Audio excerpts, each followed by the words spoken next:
Namo tassa bhagavato arahato samma sambuddhassa.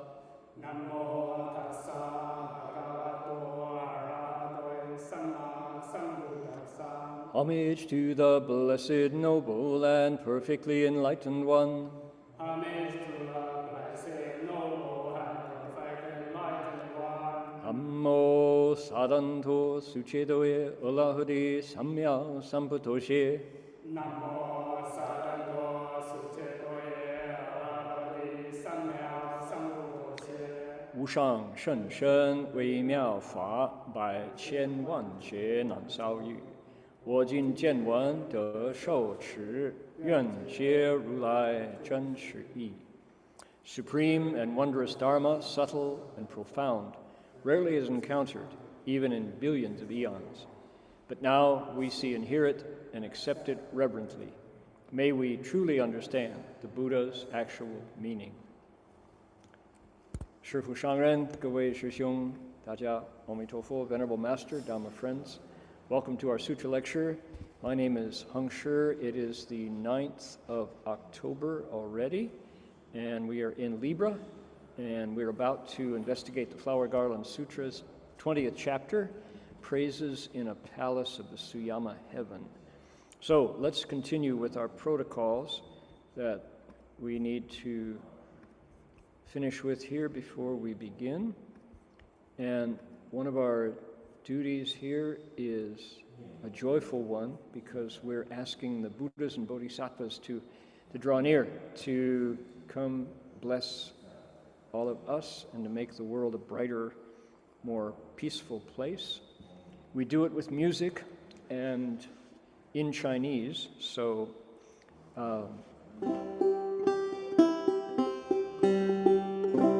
one of these days we'll have it in English entirely. Till then, we're still on that bridge between the West and Asia, so here we go.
Last time.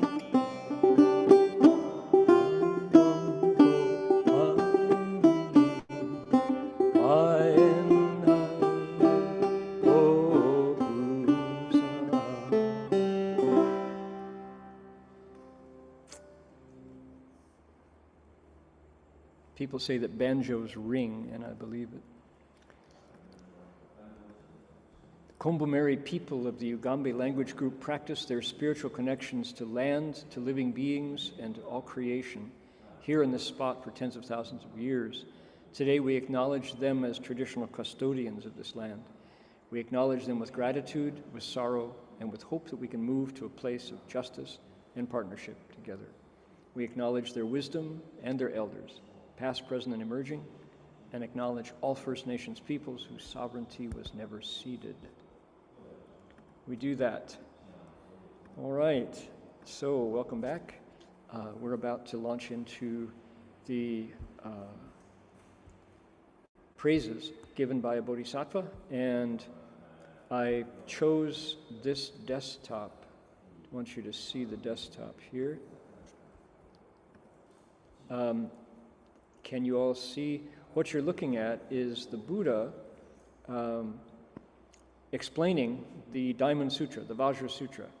And I want to direct your attention down here. Can you all see my cursor moving here? Down here, right in this bottom center of your screen, you'll see an individual kneeling. He's got his palms together and he's looking up, and he's on a cloth. It's on his bowing cloth. And this is Subhuti. Subhuti is called the general of the Dharma, Fofa, the Jiangjun, and he is requesting Dharma. He is Qingfa. We don't know, because it's a two-dimensional woodcut, which is, by the way, the oldest surviving wooden printed image in history. It accompanies a copy of the Vajra Sutra that was put on wood blocks in the 6th century, 500 something. So you're looking at a fossil, and it's fascinating because, I wish I could make it bigger, there are, well, actually I can. I'm going to make it, just since we're talking about it, here we go. Vajra Sutra frontispiece. Let's see if we can find it here. Yeah, here we go. All right, we get to see it blown up. Here's the Buddha. There he is, looking. Note he's got a mustache in this image. This is the way an artist 1600 years ago imagined the Buddha. Now, did the artist see the Buddha? Probably not, because this was supposed to have taken place 1,000 years prior to the artist's rendering. But this is how they understood the Buddha. He's got his hands in a teaching gesture. He's got a generosity, a kindness gesture. He's got his 32 hallmarks of a great hero, 大江湖, 32种大江湖相, they call it, including a swastika on his chest, which had nothing to do with the Third Reich. That's often misunderstood. And he's got wisdom on his face and compassion. And look behind him. There are arhats. Those are disciples, looking a little bit like me, perhaps, in their attire and their hairstyle. Here they are. And bodhisattvas are beside the bhikshus, the disciples. In the air, there are devas flying through the air, making offerings, coming to where the Buddha is speaking Dharma, so happy that what are they bringing? Fruits here? What have they got? Flowers and fruits as offerings, you can see, right? Here is a scary individual. This is one of the what are called Tianlong Babu, Hu Fa Shan Shan, a Dharma protector. He's got a Vajra thunderbolt in his hand. So, and he's not the most attractive individual. His job is to scare away anyone who would, for some reason, decide to break up the Buddha's Dharma assembly. So he's there doing his job. And as we scroll on down, there's an animal. Look at that. What is that? That might be a lion, probably a picture of a lion. He's got a partner. This one looks like a dog, some sort of canine family. So the feline family and the canine family, cats and dogs, perhaps. But they are there, right there in the Buddha's Dharma assembly, right kneeling by the altar, protecting the Dharma. So you can see all kinds of species, all kinds of beings in the Dharma realm are here listening to the Buddha speak Dharma. But the action of the moment, if this woodcut was a photograph, it would be the moment when Subhuti requests Dharma. There he is. You can see he's kneeling. He's got his monk's robe. He's parked his shoes down here on the bowing cloth. And just here to my right, we have a bowing cloth in the Buddha Hall that is there for Master Hua's use. Symbolically, we welcome him. Always, his image is here in our hearts. So he took his shoes off, spread out his bowing cloth, and he's kneeling down there. One reason being the floor is probably not the cleanest place. Or maybe it is, maybe it's just formality why he's doing this, but kneeling down, palms together, kneeling on one knee, and he's praising the Buddha, who's here with his halo around his head and his halo around his body, the Yuanguang, speaking Dharma. There you go. And we can blow it up. We left out a couple of the audience.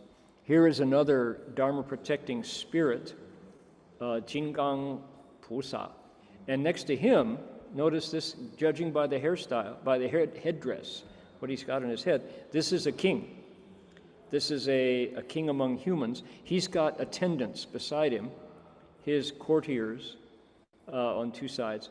But this is these are not bhikshus, they're not religious people, they're worldly individuals who've come to support the Buddha. And so, fascinating. You see the shoes they're wearing, bare feet on the Vajra spirit. And so an insight into what it might be like when the Buddha is speaking Dharma. Over here, this is it's a frontispiece to a sutra. So this is the illustration before on a volume of the text. So because our Bodhisattva in our sutra is doing the very same thing. He's kneeling down, got his palms together, and he is praising the Buddha. His name is Jingjin Lin Pusa, Forest of Vigor. Last week, during my lecture, a friend on YouTube asked if how many tree characters are in use to get the word lin, and I'll help you out here. Let's see. I will answer that question. The answer is 2. So let's see. Here's mu. There is one tree. Boost that one up. There you go. Okay, that one is read as mu with a fourth tone. That's a tree. And you know what? It looks like a tree, doesn't it? Sort of, right? Some people say that the horizontal is the ground and the 3 below are the roots, and that's just the first trunk of the tree, maybe. Some people described it that way. But when you put 2 mus together, you get lin. Lin is second tone, and it means forest. That's also the name of Jeremy Lin. For Lin Sanity, by the way, that word became a surname. Then, interestingly enough, if you want to carry it further, you can get sun, which is what? 3 mus, 3 trees. And sun is first tone. And it has to do with dense vegetation. So tightly knit. And it also can mean forest as well, different meanings. So there we go, yes. So in the name of this Bodhisattva, we'll take a look. I'll prove my point now. You ready? Here's our sutra text. What does it say? Jingjin Lin. What's that right there? That's the character you just saw, right? Jingjin Lin Pusa. All these bodhisattvas have the name forest. He is the forest of vigor. Jingjin Lin, okay? Jingjin Lin Pusa. You translate it as Bodhisattva Forest of Vigor. Okay, so we do pay attention to your comments in the YouTube chat if you want to join in. And if you have questions, our Sizat, Lak, will happily transmit them over to me because I'm on Zoom. We're just live streaming. So if you have any questions or comments that are pertinent, relevant, we'd be happy to discuss them. Lak will pass them on and I'll answer them. Good stuff. Ready? Here's today's praises. Here we go. 譬如未来时，无有过去相，诸法亦如是，无有一切相。Just the way worlds of the future contain no traces of the past, all dharmas are the same. They bear no characteristics at all. Not such a melodious verse there. Okay, what is the Bodhisattva talking about? I want to step back here just a bit and say, okay, so if you think about it,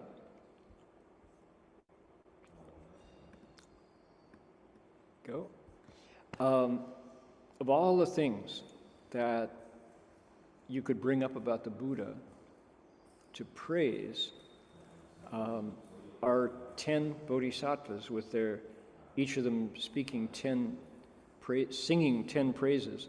The first bodhisattva sings 12. Of all the things they praise, it's up to them. And that's what makes this text lively. It's not one flavor at all.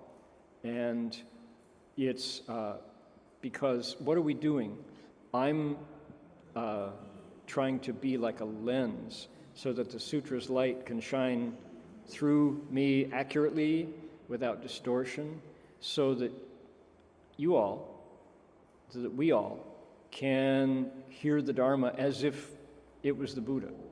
We can hear the Buddha's voice. That's what we're about. That's what these sutra lectures are. And the Buddha's voice is a timeless sound that is free from falseness, free from bias, free from affliction. There's no greed in it, no anger in it, no delusion in it.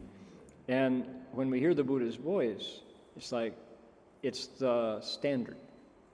It's the bottom line. And then we reflect on what we're hearing based on our particular mood, state, delusion, greed, or anger. And, oh, that's right. There is a standard. There is a ground zero, a square one, and I forgot, and I can get back to it, because it's the Buddha speaking from inside us, right? So that's the goal. And of all of the things that he could talk about compassion. He could praise the Buddha's wisdom. He could praise the Buddha's virtue. He could praise the Buddha's teaching, his kindness, all the things. Today's Bodhisattva, Forest of Vigor, wants us to appreciate how the Buddha's insight is free of extremes. It's not nihilism, nothing exists. It's not eternalism, everything's permanent, unchanging.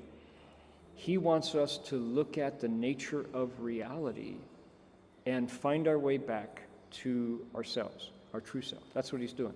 So, yes, he's a philosopher. I spend a lot of time saying, the Avatamsaka Sutra is not it's not primarily philosophy. It's not 佛教的哲学, Buddhist philosophy. Because why? That's a stereotype. People say that. This Avatamsaka is just Buddhist philosophy, is what they say. And there are philosophical points to be made, but it's not primarily philosophy. It's not. It's how to end suffering from a bodhisattva's point of view. Today, Forest of Vigor is giving us a very philosophical approach to something he finds worthy of praise. What is it? He wants us to know that all dharmas are the same. Okay? That's his point. So you go, well, who cares? I do, and I hope you will. If you've ever asked yourself, what is going on? Why is the world the way it is? Or, more simply, why does it hurt? How come it hurts like this? Now, ideally, today, it's not hurting for you. That would be great if currently you are not hurting. And I hope so, right? But when it does, when things are not going well, let's say a hurricane has just blown your house into the Gulf of Mexico. Let's say, your auntie got COVID and didn't recover. Whatever the problem might be. Let's say you can't afford rent. Let's say you're afraid that politics is going to take your vote away on purpose. Whatever it might be. There's all kinds of things in the world around us that increase our affliction. So at that time, it's helpful to have this Bodhisattva say, you know what? Pain is a bummer, isn't it? But you think joy and happiness is better? He said, both don't exist. Don't cling to one pursuing the other.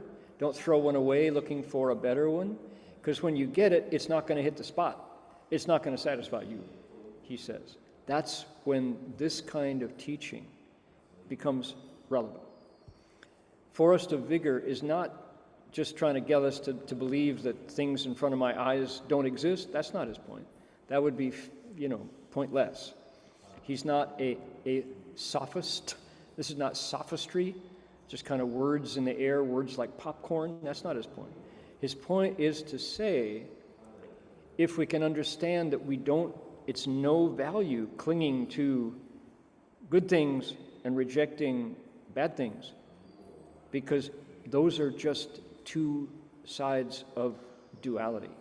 Those are two horns of a dilemma. Let both of them go, and we're closer to the source of all things that we judge good and bad, painful and joyful, which is the mind. That's his point. Okay, is that true? Let's take a look. Here we go, last week. Dharmas have no differences. Nobody can know them. Buddhas alone share this knowledge. Their wisdom is ultimate. All things are the same. The way metal gold and the color gold in nature are not different, dharmas and non-dharmas are the same, not different in substance and nature. Okay, he's saying dharmas, in other words, things in the world, and then he's saying, get rid of them. There's no difference. Oops, my head just had to go boom to understand that, right?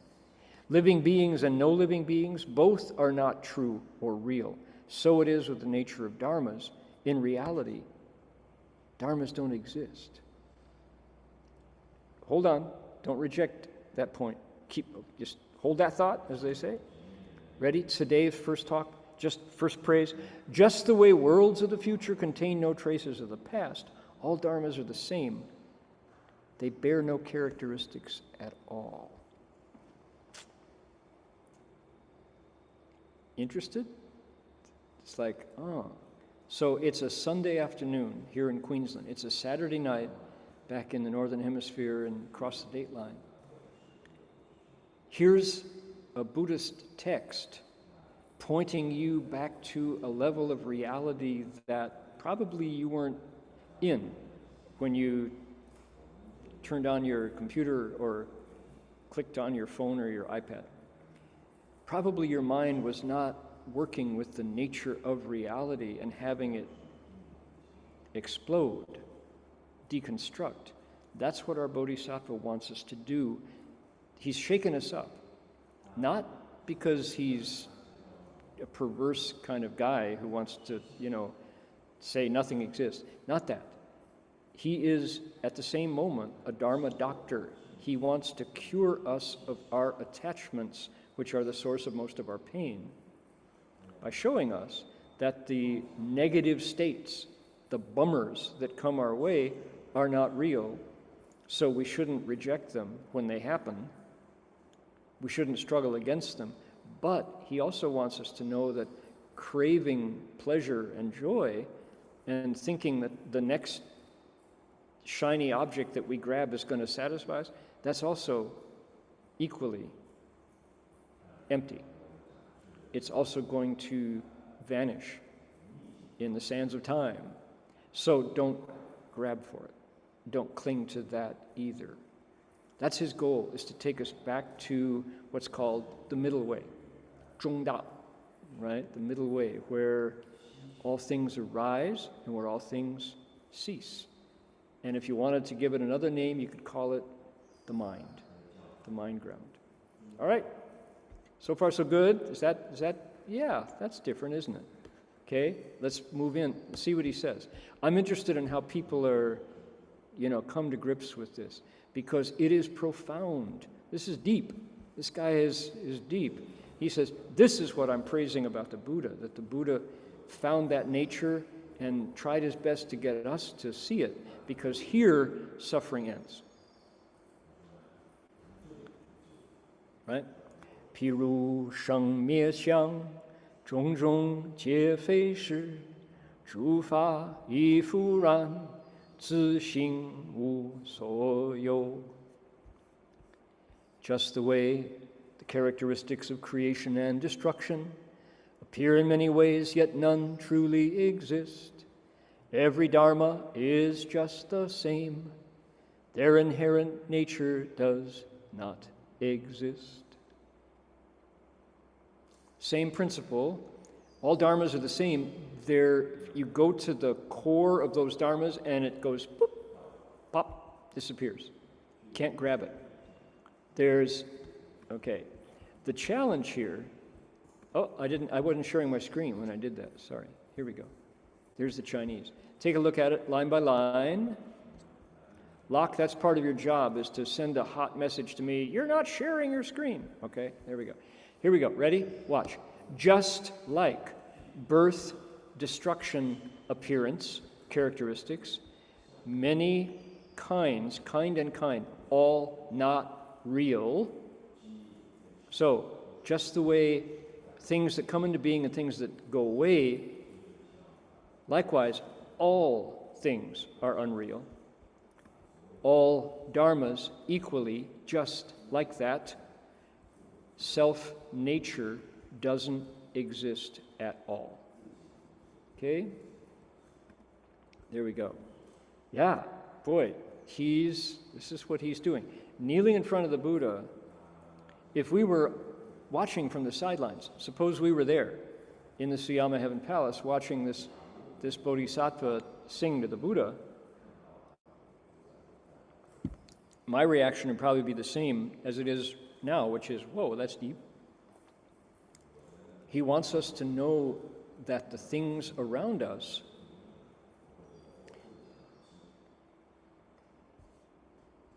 arose and go away. They arise and they fall. They come into being and they pass away. All things do.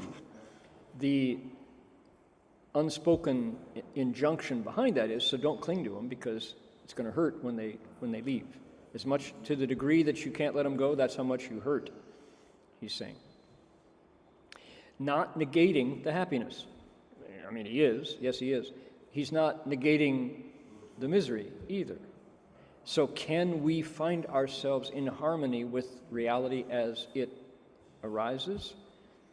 That's the degree of wisdom we live with. The ability to say, I can bounce. When I get bounced, I can bounce with it. Take it as it comes. At the same time, though, that's not a passivity. It's not a stoicism. That would be a mistake to think that's stoic. At the same time, there's another whole side of the Buddha's teaching that could be praised by saying, meanwhile, understand cause and effect and get out there to create a better world for all of us. But the power of this Bodhisattva's teaching is, we remember a few weeks ago, we brought in the book from the Bible that was saying, vanity, vanity, all is vanity, all things are in vain, so don't strive. And we identified that as a profoundly not a Buddhist teaching, and not to be confused with nihilism, the idea that oh, it's all going to hurt, so why bother? Just, don't even try. That's not the Buddha's message. That's not the Mahayana at all. So he's, by saying, just the way characteristics of creation and destruction appear in many ways, yet none truly exist, every dharma is just the same, their inherent nature does not exist.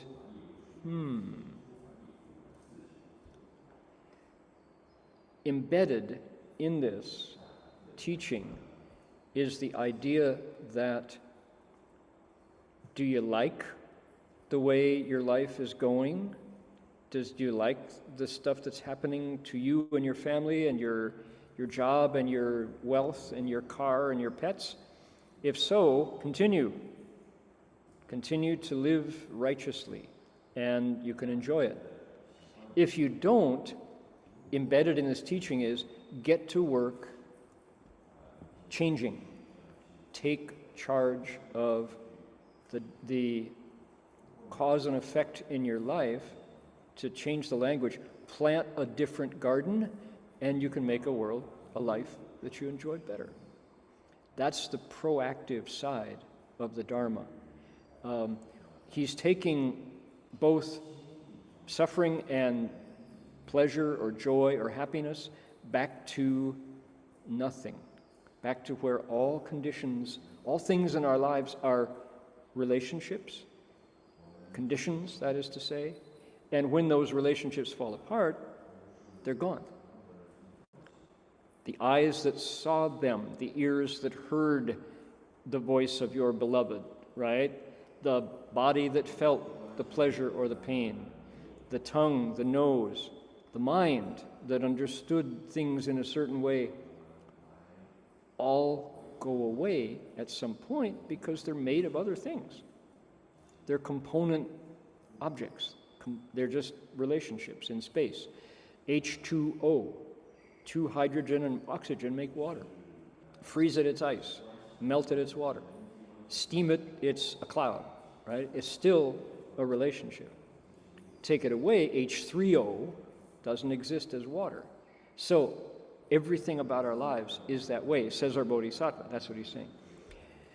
Their inherent nature doesn't exist because the things that perceive them, me, my knowledge, my senses, don't exist to you. Wow, this is radical stuff. I was in doing research for today, I was looking up Friedrich Nietzsche. Nietzsche was a 19th century German philosopher who suffered a lot, by the way. He has a sad life. But he was extremely influential and on many, many aspects of European culture at the time, and it filters down to the present. And Nietzsche returned to public awareness with I remember the Time magazine cover, I was in college, "Is God Dead?" Remember? Big debate, is God dead? And oh, wow, did that ever, turn American culture into it lit a fire in the debaters. We don't talk about theology that much in the public square, but there we were talking about, is God dead? And it's, it's definitely a sound bite. That's the kind of debate that people love to give opinions on and blame somebody else. It's the Republicans' fault. It's the Democrats' fault. It's these kids these days who, could ask such a question. What that question, and they pinned it on Nietzsche because Nietzsche, back in 1860s, 1870s, was writing about the need for humanity to create a divine being who knows what's happening, who ultimately knows the answer, without some father figure, some authority. In the case of the Hebrew God, he was the creator. Without that, it seems like a very lonely universe. Doesn't somebody know? Does somebody knows what's going on, right? So who do you reach for when you're looking for for reassurance that it's not as lonely a place as it can seem when you're recovering from a hangover, when you've just broken up with a significant other, when you've just been let go by a job, when someone you care for has suddenly passed away because of a pandemic, or just sometimes it can happen without some triggering event in reality. You can just suddenly things, in between sips of coffee, you can suddenly have this sense of the infinity of the universe and how insignificant your life is in the midst of it. Those kind of, I remember walking across the college campus in southeastern Michigan, and suddenly having this sense of how the elements that made my body at some point were going to go away and just vanish. The warmth was going to go back to the sun, and the liquid, the moisture in the body was going to go back to the ocean. It's mostly salty, and the space was going to return to space, and the material elements are going to fertilize some crop somewhere.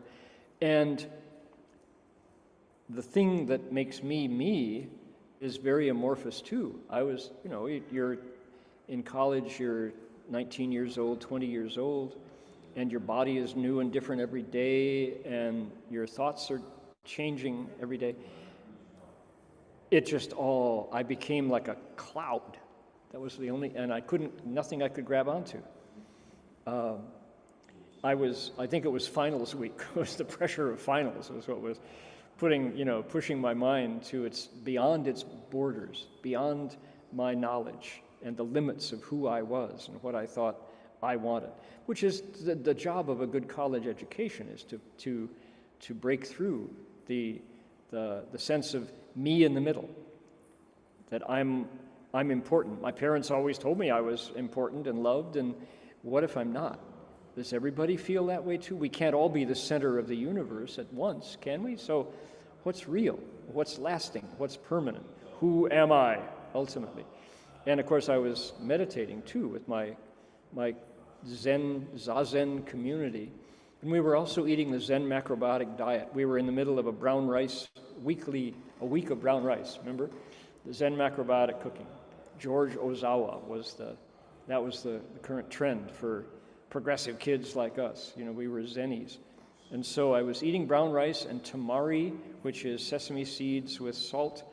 Tamari is a soy sauce, and goma shio, that was all we ate for a week. Every day, brown rice, tamari soy sauce, and sesame seeds. And that maybe have something to do with my body and mind vanishing in a cloud.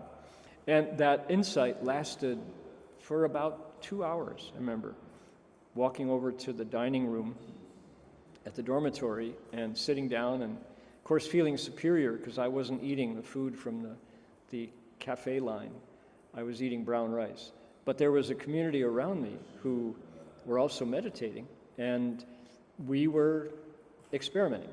And things seemed very fluid, very amorphous, not solid. Obviously, it had to do with the diet, I think.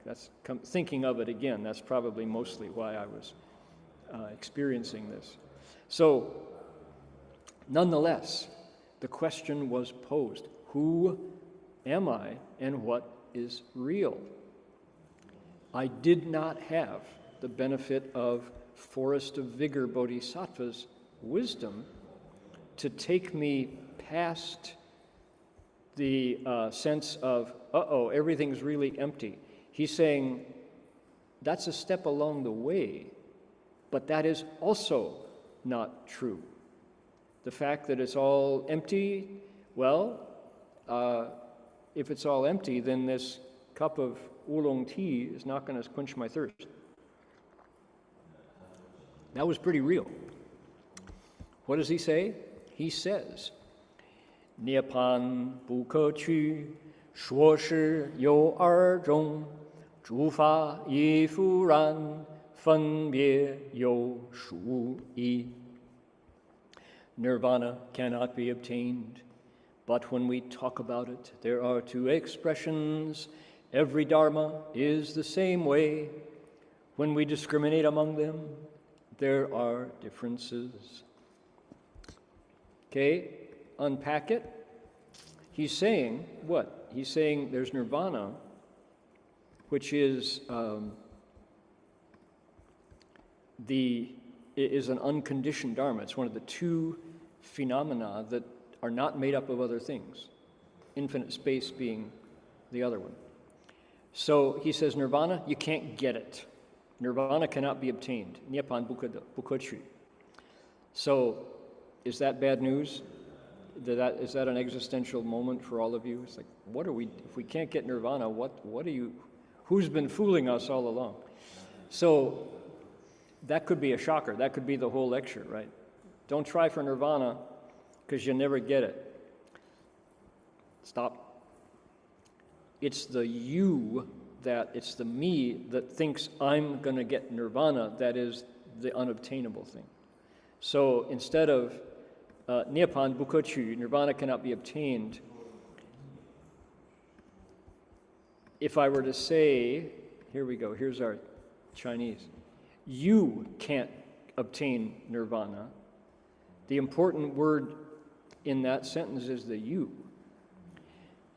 Somebody can get Nirvana, but there's no body and there's no person who gets it. Nirvana can be realized, but not by me or you, as long as we think the me or you is still there to get something. Is that a trick? Does that sound tricky to you? Is that just, philology, wordplay? No, it's real. And the process for making Nirvana happen is to work on the you or the me that is still there hoping to get something, because that's attachment. So cultivation erases the me in the middle that separates me from all of reality. And when that self has been rubbed, scratched, melted, burned back to nothing, Nirvana ensues. Nirvana arises. Because there's no further self or me grasping and fearing and hoping and expecting and disappointed and frustrated, all of those. That all arises when the self is still in charge. So, when he says Nirvana cannot be obtained, but when we talk about it, there's two kinds, he says. What is it? Nirvana and samsara. Nirvana and not yet Nirvana. Okay? He says, that's an analogy. I just want you to understand that, because why? All dharmas are just the same. Once we're in there discriminating around them, then they're different. But stop discriminating and they are identical. Okay? All right, so there's value here in looking at reality this way. Because if this is real for you, it's for the Bodhisattva, this is not just, what do they say, koto tan, head, mouth, zen. This is not sophistry. He's not there wanting us to applaud his erudition. What he's saying is, when you get to the place where you really see the temporary coming together of your life and all things around you, you are balanced in the middle. You're not suffering anymore. Go on to teach that to others at that point, and you're moving towards your Bodhi resolve. Your vows to realize Buddhahood and take others there too is in progress. You're doing good. Your Bodhi resolve is progressing.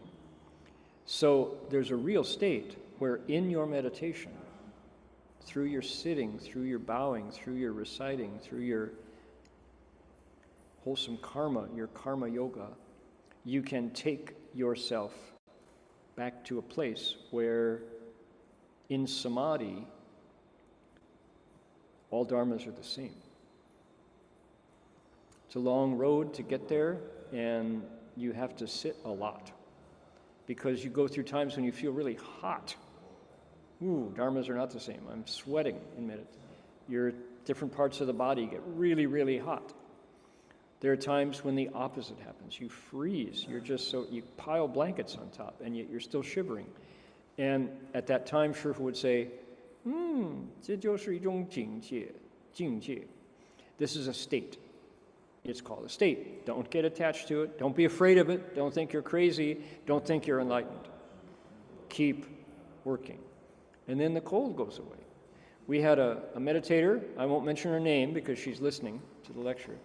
But she had a new state every week. It was predictable. She was kind of proud of it. But I knew I wouldn't lump on her because I knew she was actually doing the sitting. But every week during lecture, she would say, Pastor, I have a question. What's your question? She'd say, oh, I was meditating and somebody came to me and said they're going to kill me. I heard the voice right outside my ear. Don't meditate anymore because you're going to die. Is that real, Pastor? What should I do? Should I stop meditating? And I would say, what do you all think? You've heard her say these things before. What do you all think? And they would go, I don't know. Is that a real voice? I'd say, I would ask her, so what do you think? You've heard me say this for week after week. What do you think? I shouldn't attach to the state because it's just a state, Pastor? Correct. And yet you still heard, yes, I did. And so, okay, so chances are you won't die, and I would certainly encourage you to keep meditating. Okay? And she would say, okay. And then next week, Pastor, I was meditating and everything turned to hot pepper sauce. I just smelled la jiao jiang everywhere, I heard that kind that you put on the, sriracha, she said, only the Chinese version. She said, I was smelling this everywhere, everything tasted like hot pepper sauce. Is that right? Oh, really? Yeah. Are you enlightened? No. Then I got angry at my husband. Okay, so you're not enlightened yet. So just keep meditating. Maybe too much pepper on your pho.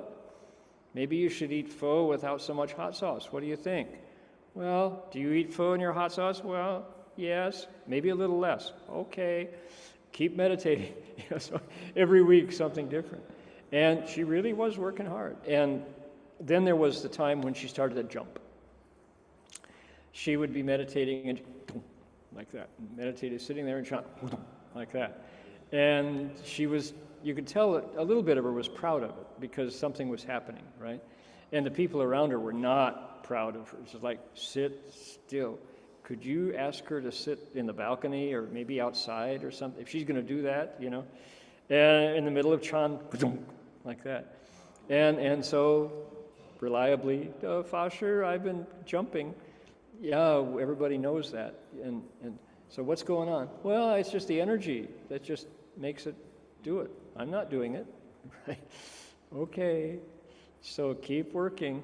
And after a while, the jumping went away. And she actually got to a place where she could sit quietly through an hour of meditation without anything special. And when, it was funny, the questions stopped. This is after like 6 months of state after state after state. And again, she did not have the benefit of Forest of Vigor Bodhisattva saying, none of these dharmas exist. Living beings don't exist. Nirvana doesn't exist. All things are the same.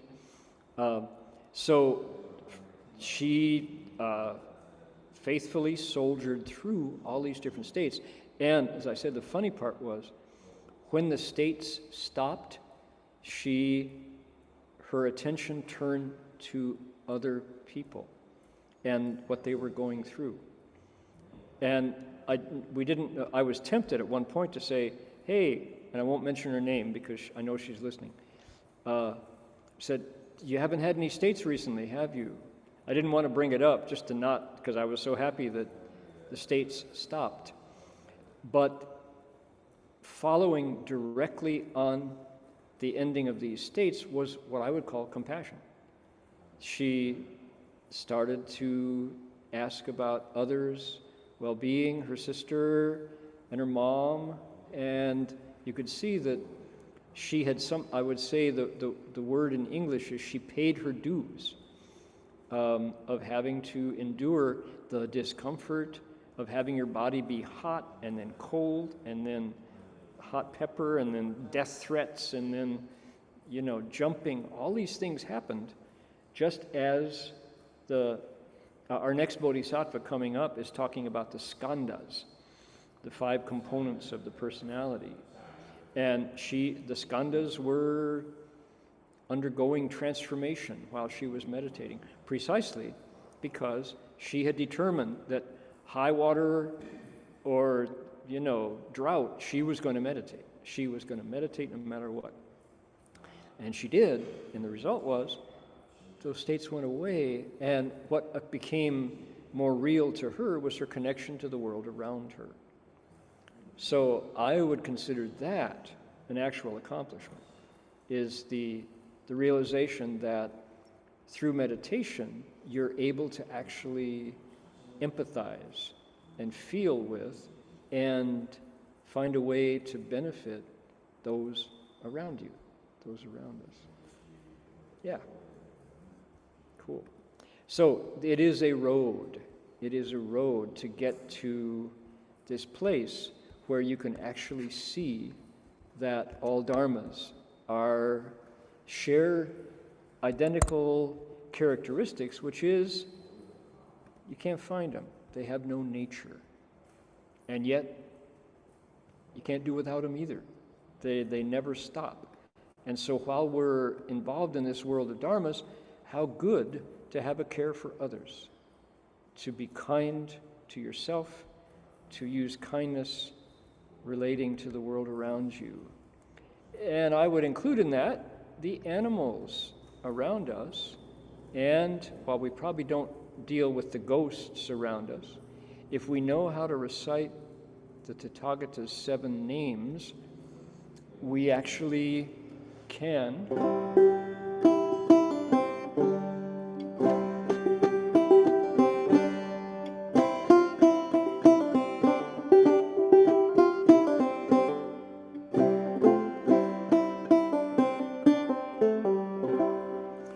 the commentary to the 7 Tathagata's names talked about how people who were starting out in business, if you can recite the name of Dobao Rulai, the Tathagata whose name is many treasures, they actually can be successful in their business. They can make money. Bao Sheng Rulai, the Buddha's name Jewel Victory, it's a really, likewise, it's in times of crisis or challenge or competition, you can come into well-being by hearing the Buddha's name. Their vows do that. Miao Si Shen Rulai, Miao Shai Shen Rulai. Animals hear the name of this Buddha and they can leave their animals' bodies, which tend to be short-lived and painful, right? So it's really good for animals. Guangbo Shen Rulai, the name of the Buddha with an extensive body. Ghosts hear the name. Don't think ghosts, think ancestors. Think grandma, grandpa, generations past with whom we share a relationship. They hear the name of this Buddha and they can return in a healthy, long-lived human body. Li Bu Wei Rulai, the Tathagata beyond all fears, fearless Buddha. You recite the name of this Buddha and his vows take us out of the realm of ghosts, of beings in the hells, and also animals who live in a state of fear. Gan Luang Rulai, the name of the Buddha Ambrosia, Sweet Dew Buddha, says, when you hear this name, children who are learning remember the things their teachers tell them. Oh boy, that's a mom and dad go, how does it, Ganlu what? What was that again, Ganlu? Yeah, we could use more of that. And then Amita, Buddha Amitabha, we hear his name, and based on his vows, we have a connection with the Pure Land. So.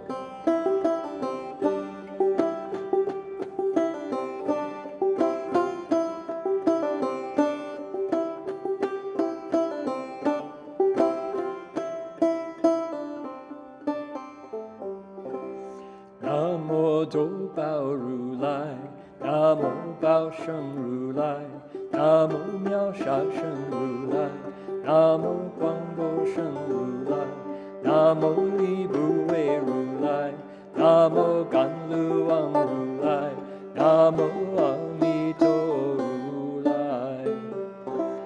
I had a beautiful red parrot eating out of my palm today, eating out of my hand, eating sunflower seeds out of my hand, and I was happily reciting to him, Namo Do Bao Ru Lai, and he was going, gurk, gurk, right along, you know. Here we go.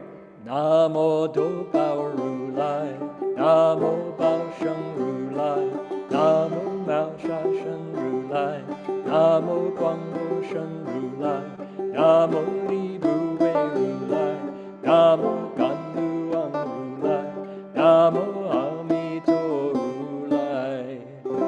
Can we, people get show you the translations just so we learn them. Many treasures, jewel victory, marvelous body, extensive body, beyond all fears, ambrosia or sweet dew, and Amitabha. There they are. So I like to walk while reciting these names. Da dee da dee da dum. Left, right, like that. So I bring 7 Buddhas with me on my walks. Here we go. Ready? Last time. Namo Do Bao Ru Lai, Namo Bao Sheng Ru Lai, Namo Miao Sha Shen Ru Lai, Namo Guang Bo Shen Ru Lai, Namo Li Bu Wei Ru Lai, Namo Gan Lu Wang Ru Lai, Namo Amito Ru Lai. All righty. Since I've got the banjo in my hand, and before we go back to listen to more of Forest of Vigor Bodhisattva's praises, I wanted to build off Amitabha, that name, and give us one more song. The song is called I'll Never Stop Reciting. And it goes like this. A Buddha named Eternal Light, that's Liang Guangfo, that's Amitabha, made vows to save creation. He made a land, the Pure Land, where suffering's gone, a place of liberation. So, use his vows, 48 vows, and be reborn in lotus flowers delighting.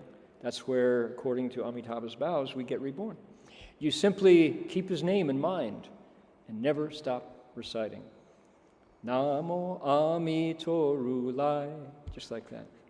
The Saha land where we are here is a place of pain, with struggles and contention. But to find a world of utmost bliss, you first set your intention. I will be reborn there, right? Wang Dang Sheng, Yuan Sheng Xi Fang, right? Those men or women, rich or poor, in rebirth, not delighting, we don't want to go back in samsara, apply themselves with a single mind and never stop reciting. 就一心念, Namo Amitofo. I praise the Buddha's compassionate vows with melodies unending. My body is here in the world of woe, but my heart is world transcending. With bodhisattvas joyfully, I'll soon be reuniting. But until I reach Amitabha's land, I'll never stop reciting.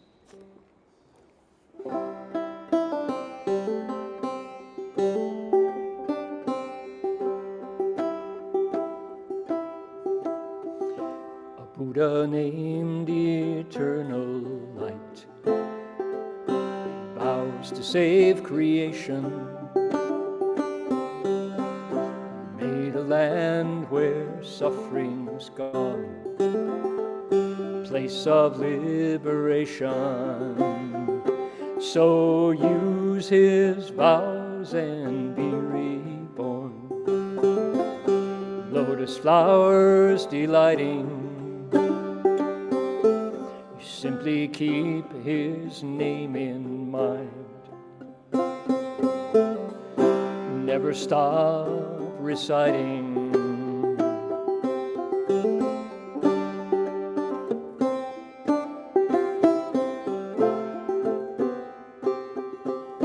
Sahaland is a place of pain, struggle and contention, to find a world of utmost bliss.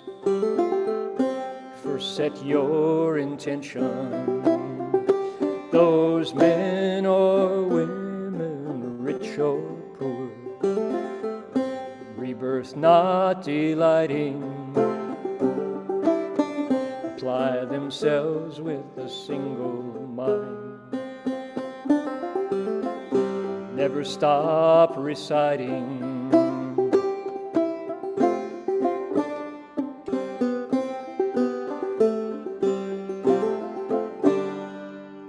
I praise the Buddha's compassionate vows with melodies unending. My body lives in the world of woe. Heart is world transcending. With Bodhisattvas joyfully, I'll soon be reuniting until I reach Amitabha's land. I'll never stop reciting until I reach Amitabha's land. I'll never stop reciting. Namo Amita Buddha, Namo Amita Buddha, Namo Amita Buddha, Namo Amita. I'll never stop reciting.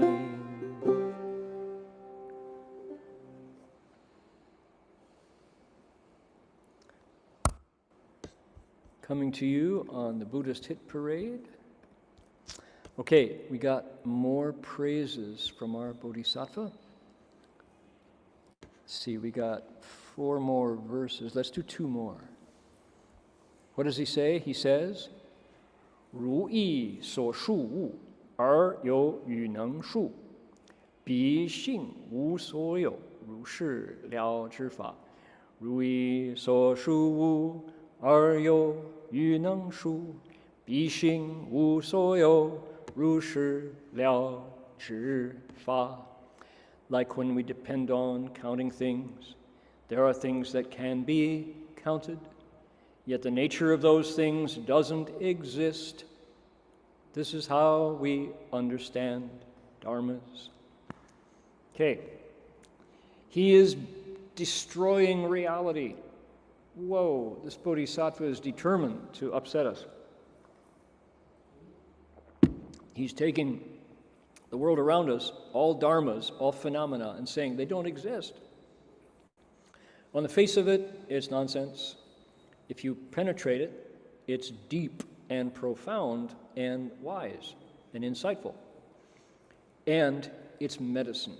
The point of his doing this is not to say, ha, I destroyed reality, Nietzsche and I agree. He's not saying that. He's saying that suffering can end if we lose our attachments to both sides of pleasure and pain. Let them go. Your suffering ends because you've seen through it, and then go help others. Chinese, like depending on 所述物, things you can number, that which number objects are 有余能数. And we understand that there are things that can do the counting, so subject and object, 比性, their nature, 无所有, doesn't exist at all. Both subject and object disappear. 如是了知法. This is how we understand all things.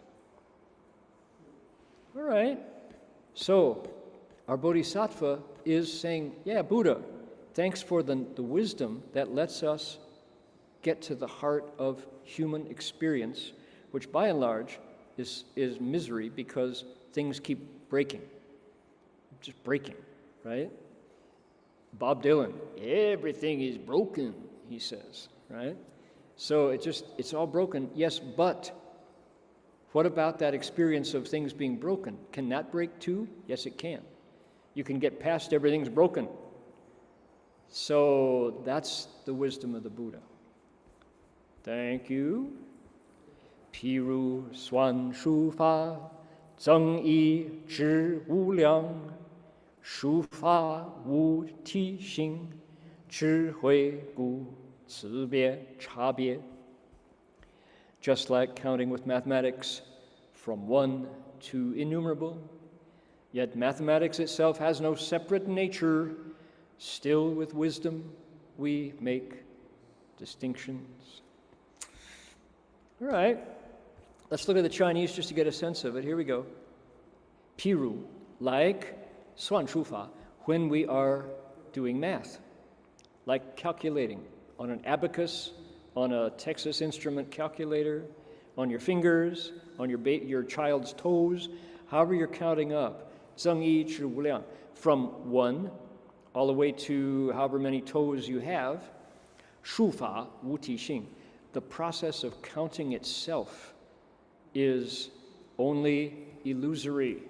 智慧故区别. Because of wisdom, we can see its illusory nature, how it disappears.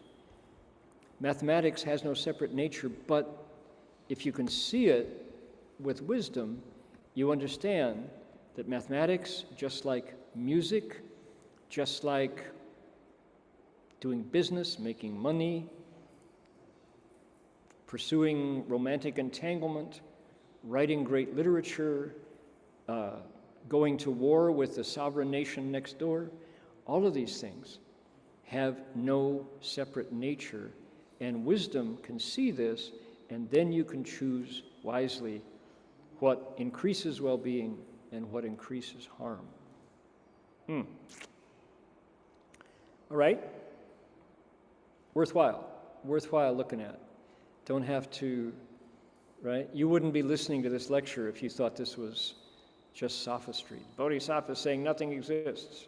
Yeah, but when you're miserable, that's helpful. Thank you for telling me that. The misery can actually end. Sometimes that's all it takes, is when somebody around you is just so lost in the forest of pain that they want to end it all, right? Sometimes all it takes is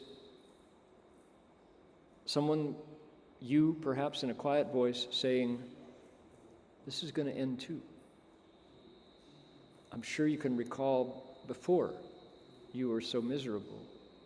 So you know that it arose. Anything that rises is going to go away, so hang in there. This will end. This too will end. Right? Mountains, seas, the planet itself comes to an end.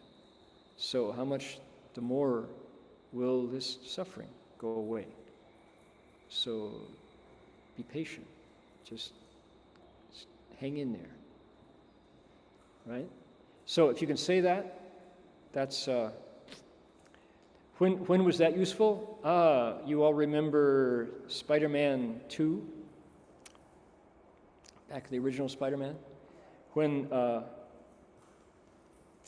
Spider-Man he falls in love with Mary Jane, and he wants to be a normal guy, but Spider-Man is always so busy. He's always busy, and he doesn't have time to date. And so Mary Jane invites him to watch a play that she's going to star in, and he's all excited because he can, he wants to go see her in the play on stage. And so he's got roses, and he's got his suit on, and he's got his ticket, his comp ticket that she gave him. And on the way to the theater, bad guys are robbing a bank, and they are right at the point of shooting a little girl in the getaway car. She's not shooting her. She's in the crosswalk, and the getaway car is running. Spider-Man has to drop the roses, drop the ticket, stop the car at the point of killing a little girl, and save her and hand the bad guys to the cops. He does that, and he grabs his ticket, grabs his flowers. His suit is dirty. He gets to the stage door. It closed 5 minutes earlier. No admittance until the play is over, or intermission. He doesn't get there in time to see the play because he had to rescue the little girl and put the bad guys in jail. Mary Jane doesn't forgive him. He missed the play. What does Spider-Man do? Spider-Man says, I quit. I don't want to do this anymore. It's a great moment. And you think of Spider-Man as Bodhisattva, and he's there. Let's see. Let's see. I'm going to have to go. I should have prepared this. I didn't prepare it. Give me a second. Aunt May is who we're looking for. Aunt May is Spider-Man's beloved auntie. Aunt May. There it is. Found it. So what does Aunt May say?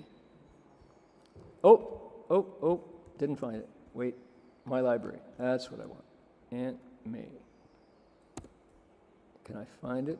I'll go here. Let me check here. There, Aunt May has a great speech, which proves my point. Aunt May's quote. There we go. Aunt May's speech. Are we ready? We are ready.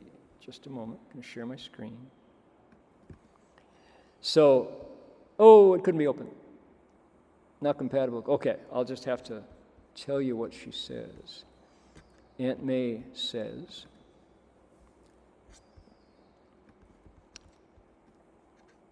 so here's the story. The story goes like this. Peter Parker, has quit. He stopped being Spider-Man. He's no longer the Bodhisattva.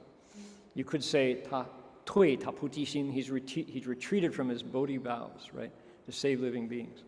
And so he goes to see Aunt May, and there's a little boy next door, and his name is Henry.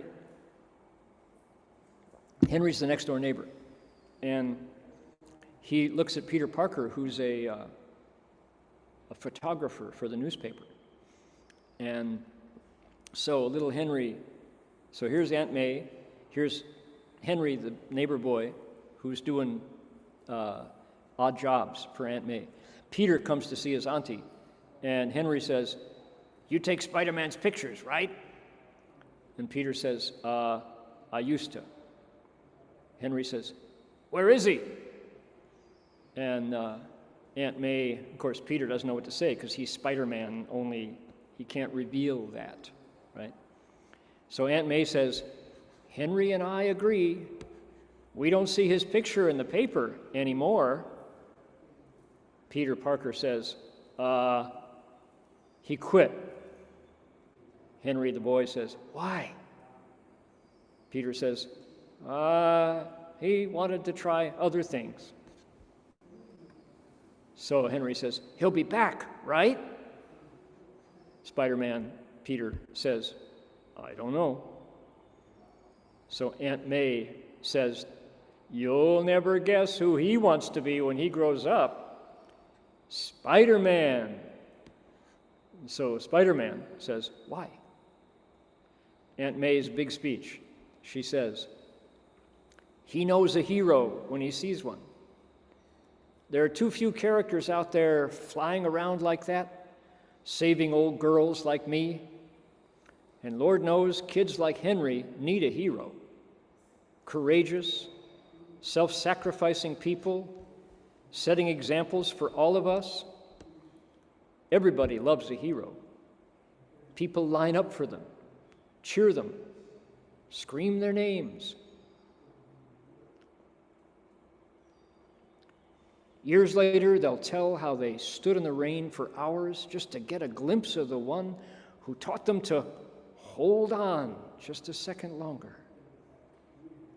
She says, I believe there's a hero in all of us that keeps us honest, gives us strength, makes us noble, finally allows us to die with pride. And the camera focuses on Peter Parker, who's listening with every cell. Even though sometimes we have to be steady and give up the things we want the most, even our dreams, says Aunt May. Spider-Man did that for Henry, and he wonders where he's gone. He needs him. And the music swells, and Peter Parker decides that he better go back to being Spider-Man. So, here's our Bodhisattva, Forest of Vigor, who's saying, it hurts a lot, doesn't it? But you know what? It'll end. Hang on. It's going to end. Better times will come. And if he's got a banjo, he can say it with music. He can say,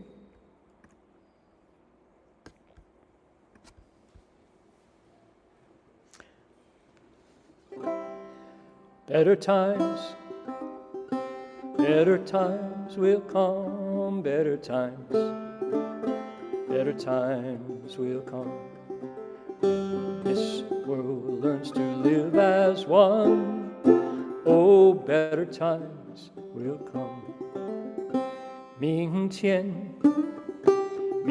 会更好，明天会更好。世界和谐心大同，明天一定会更好。When we greet each dawn without fear, knowing loved ones soon will be near. When the winds of war cannot blow anymore, oh, better times will come. 面对困难毫不畏惧，亲朋好友不离不弃。长路苦，马放南山，明天一定会更好。Better times will come, better times will come. This world learns to live as one. Oh, better times will come. Though we live each day as our last, we know someday soon it will pass. We will dance, we will sing in that never-ending spring. Oh, better times will come. 生死转瞬一息之间，黑暗夜晚变幻百千。心生大地回春，明天一定会更好。明天会更好，明天会更好。When this world learns to live as one, oh, better times will come. Oh, better times will come. Oh, better times will come.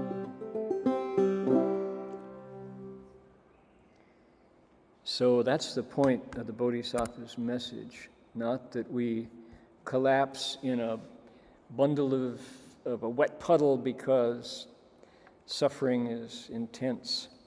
There's a good chance that America, the United States of America, has some suffering ahead of it.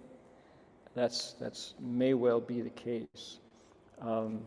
In that case, we cultivate to repent of the karma that comes from genocide and slavery and making weapons to destroy life that we sell around the world. That, they say, the chickens come home to roost. So in that case, if that is the case, then Buddhists have a bigger job to do to remind us that our fate is really, really in our hands. It's not a fate. It's a living thing called cause and effect, and we can be the architects of a better life for ourselves and for the world. All right, one way to guarantee that life is better is to do good deeds. And I wanted to share, here's a story from Good Karma Music. Someone in Kuching, someone named Anonymous, was working in a small hospital and liked to read the Buddha Dharma. One day a friend of his was admitted into the hospital, and he went to the ward where they were, and using the Dharma as their model, and checked on what was needed. Checked in on the friend and determined to do a good deed. Then that person forgot about it, went on with their lives. Several months later, was transferred to another hospital, and before his transfer, the colleague, his friend in the hospital, said how much he appreciated what the first person did for him, how much that visit in the hospital meant to him. And our writer was really surprised by the sincerity in this thank you, amazed how a little act motivated by the Dharma can touch someone's heart. Not done out of kindness, but simply because it was the right thing to do as a Buddhist, and it made a big, big difference. So, do we send music or stories to that person? Indeed we do. That's a good deed. Got another one for you. I've been behind in my acts of kindness from Dharma Radio. This one I really like. This happened in Fort Lauderdale before Hurricane Ian, just earlier this month. My sister was assigned to a new bus stop. See the school bus down in the bottom? And this bus stop was a patch of grass behind a curb. When it rained, she and the other students sank into the grass and mud. They had to cross 2 streets to get to this bad bus stop. Parking was hard to get there. My mom asked the bus driver. She said, "Hey, we used to go to a different bus stop. There was near a park. There was lots of parking available." The bus driver said, like the company man, "Call the school, have it assigned. I can't do anything about it." All right. So, Mom did. I spent my afternoon looking up phone numbers of 4 schools, wrote them down along with the numbers of the buses that came, the former bus stop address. I wrote down the new bus stop address and the reasoning why the stop needed to change. The next morning, Mom took these papers to the bus stop and let the other parents use their cell phone to take photos of it. Those parents called the schools and complained and proposed and asked respectfully. Within a week, the bus stop was changed to the convenient and safe park. I was relieved and gratified and proud at the success of the community effort. How about that? Send music. Now, what am I talking about? I'm talking about Dharma Radio. dharmaradio.org. We can find it here. dharmaradio.org is our Buddhist website portal for good deeds. Go to Good Karma Music right here. Click on that. Do a good deed. Tell us what it was right here. Type it in. You have to be sure that you're not a robot by telling us what 1 and 1 are. Then you pick. Before you sign out, you get to pick between Buddhist music, Buddhist stories, or our latest contribution, 3 songs by Father Cyprian Concilio, a Catholic Benedictine abbot at New Camaldoli Forest Hermitage. We have Buddhist stories by Brian Conroy as well. So you get your pick. Those come to you in your email box, and we get to read your stories, as does everybody. So it's a real win-win. Good Karma Music, go find that on dharmaradio.org. There's a lot more at dharmaradio.org, but the Good Karma Music is, we'll be sharing those stories every week. Anybody who's on Instagram, go to Dharma Music Stories, right? I believe. Let's see. Insta. It's called Dharma. It's going to challenge me for my password. I believe it is Dharma Music Stories, if I'm not mistaken.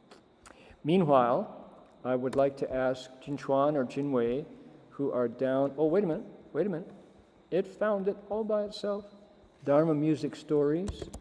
Dharma Music Stories. Is that no results? Good Karma Music. Good Karma Music. Is that it? Good Karma Music. There we go. Good Karma Music Project. There we go. Oh, that's not it either. Somebody type in what's the right Instagram for Good Karma Music. Meanwhile, we can watch an elephant climbing on a pile of dirt, a baby elephant playing in a sandbox. Don't you love it? Meanwhile, Berkeley Monastery, what is going on? Let us know. Jinchuan or Jinwei Shi, what's happening? Hey, Amidofo. I'm with Jingwei Shi here. Hello, Amidofo. Hey there. So, here we have. So pretty soon we have a very good event. It's in conjunction with this coming tomorrow, this Sunday, right? From Ancient Wisdom in Modern Life. It's a series of talks. I'm sure it'll give the opening talk. So the next one's on the progeny psychoanalysis. Yes. Really? Yeah, progeny psychoanalysis. Dharma Master Heng will be interviewing Dr. Maria Guadalupe Vives Lopez, who was actually a classmate to Jingwei Shi at DRBU. She's a master's student. Yeah. Who was also a PhD, got a doctorate in psychology. Yes. So very interesting. And you see it coming up, there's many different interesting topics around the mystery of life and death from a Bhikshuni who's... That's at 12:30 p.m. for those of us here in Australia, 10:30 a.m. for people in China or Taiwan, Hong Kong, Singapore, Malaysia. Tomorrow. But they will be recorded and available on the the YouTube channel of CTDB YouTube channel. Great. So someone cannot. All right. And then I'm sure we'll be giving a talk on translation as a spiritual practice. They just have a question mark at the end of it. So I guess it's a question. Is translation a spiritual practice? I didn't We'll realize. find out. Oh, yeah. I can't wait to find out whether it is or not. Yeah. Translation as a spiritual practice. Thursday, October 20th, 7:30 p.m. You need to be registered. Yeah, if you want to join. Register, the yeah. DRBU event. I think that's English only. I was asking them if they've organized translation. I believe they're trying to. They were communicating with Madalena about actually transmitting it to China.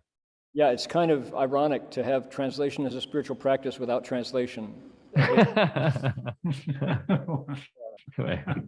Good point. Marty has also started his Avatamsaka Sutra lectures with first 45 minutes of meditation. He said somebody watched his talk for the first 45 minutes and then turned it off to the 45 minutes saying, oh, all Marty does is just sit there. In silence. In silence. They didn't know that it was the meditation time. And the kids very like it, this style of lecturing. How deep? That's right, really deep. Yeah, so if you join Marty's lecture, you sit for 45 minutes first, which is, you can sit along with someone. Yeah. Dharma reading. Okay. Yeah. And if you keep going down, it's pretty much this. Other than that, there's regular events. Our Great Compassion Mantra Dedication Meal happen at the end of the month. And we have our regular class like Stephen Tainer. And we have our regular online ceremonies. And also we have, what was it? Jing Fosher's Sutra lecture at 7:30 p.m. The Rong Shi's lecture at Friday, 1 p.m. Stephen Tanner Wednesday nights. So our full online program, and we have our in-person meditations Thursdays and Fridays. If you're interested in joining. Okay. So the daily ceremonies are back live, right? Yes. Oh yeah. Yeah. Started 4 a.m. morning ceremony. That's right. And now we are streaming from Redwood Vihara. So Down in the if Santa you Cruz want to- Redwoods. Mhm. Yeah. Okay, good stuff. Thank you for that. I've found Locke has given us the Instagram handle. Here we are. This is what I wanted to share with you. Dharma Radio Music on Instagram. If anybody uses Instagram, here it is, and you can see the wonderful stories that have been posted. I will be sharing them every week from our after the lectures. So here you are for you Instagram folks. Dharma Radio Music. Great stories. Okay. Thank you indeed. And we have one more thing to do before we're done, which is we want to transfer the merit.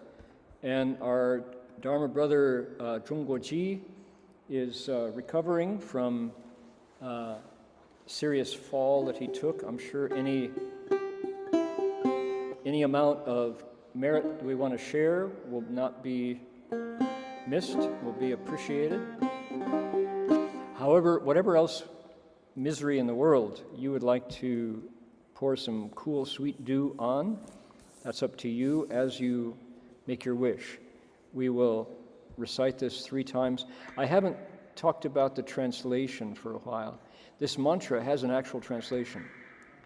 Homage to the blessed healer and teacher, to the king of jewel-like radiance, to the one who is like that, and you want to snap your fingers, or who's that one, Tathagata, the one comes thus, the worthy, the fully awakened one, say it this, like this, to the healing, to the healing, to the healer, awakened, Svaha. So that's what we're saying every time we chant this mantra, and I think you agree, it's quite powerful. So make a wish, send it out, we'll recite it 3 times, and then bow to the Buddhas and bow to Master Hua, and we'll see you next week. Here we go.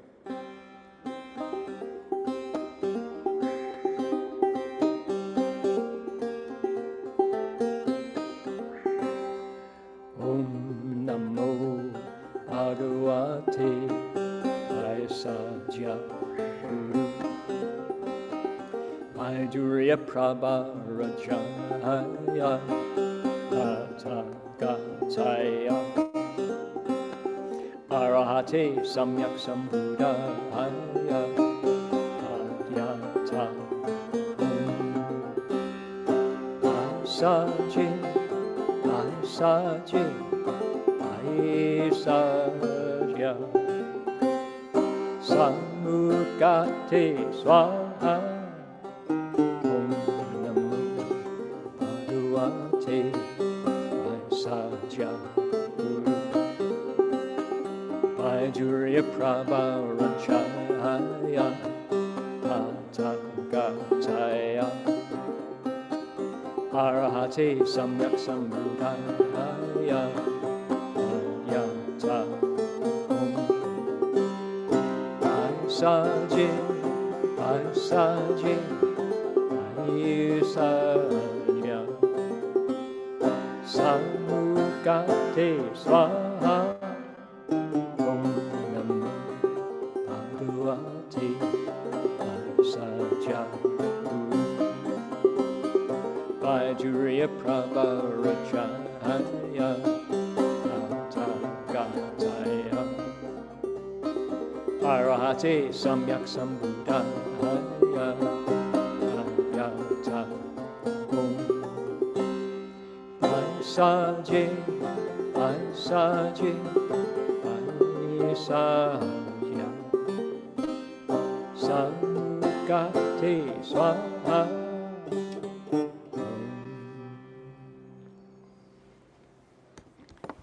And then we conclude by bowing to the Buddhas and also bowing to our teacher. Welcome to join me.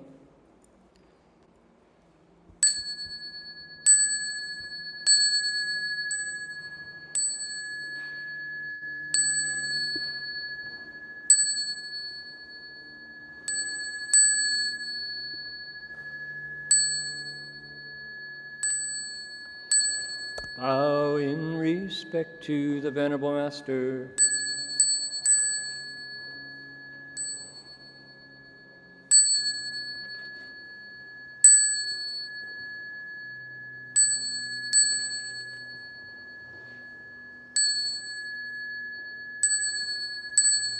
That's going to do it for us for today. See you all next week. Amitofo. Bye, everybody.